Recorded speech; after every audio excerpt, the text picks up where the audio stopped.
Ikinadismaya ni First Lady Liza Araneta Marcos ang hindi magandang istruktura ng itinayong Philippine Film Heritage sa Intramuros, Maynila. Tapos na ang proyekto pero nang inspeksyonin ay maraming nakitang problema sa konstruksyon nito. Si Kenneth Pasyente sa sentro ng balita. Kung titingnan mo lalabas ang Philippine Film Heritage Building sa Intramuros, tila tapos na ang kabuuan ng gusali. Pero kung iisa-isahin ang loob ng istruktura, ilan sa mga bahagi nito ang hindi pa tapos. Ayon kay Palace Press Officer Undersecretary Claire Castro, ang proyekto ay hawak ng Great Pacific Builders and General Contractor Inc. na pagmamay-ari ng pamilya Diskaya. Nagkakahalaga ito ng halos 108 million pesos.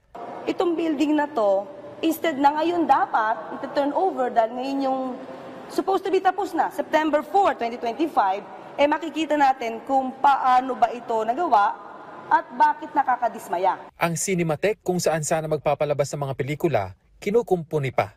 Ilan din sa nakitang aberya ang mga tagas umano sa drainage system sa palikuran. Ilang flooring na dapat ay nakatiles, sinimento na lang din at hindi rin natapos ang heat insulation sa ilang bahagi nito. Dagdag pa ni Castro, hindi alinsunod sa quality standards ang elevators, gayon din ang emergency exits. Pati ang alulod sa unahang bahagi ng gusali, hindi maayos ang pagkakalagay, dahilan kaya diretso ang tulo ng tubig sa main entrance nito. Sabi ni Castro, ipinapakita nito na maaaring hindi lang flood control projects ang may aberya. Lumalabas dito, hindi lang mukhang flood control projects ang naaapektuhan. Maraming infrastructure, mga buildings, mga programa ng gobyerno ang mukhang maaapektuhan dito, kaya tuloy-tuloy ang pag-iimbestiga ng Pangulo dito. Proyekto ang gusali ng DPWH na handog ni First Lady Liza Marcos para sa film industry. Kaya ikinadismaya raw ito ng unang ginang. Nung kinausap niya kami dito, talagang siya mismo ay talagang dismayado. Kasi ang First Lady kasi, pag gusto niya ng trabaho, dapat maayos.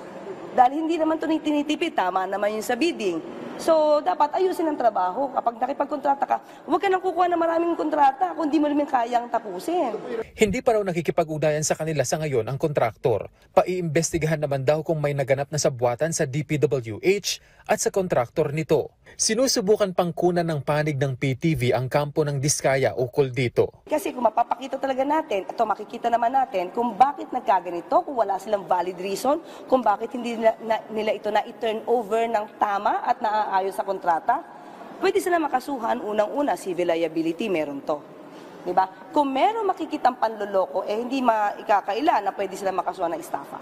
Kenneth Pasyente, para sa Pambansang TV, sa Bagong Pilipinas.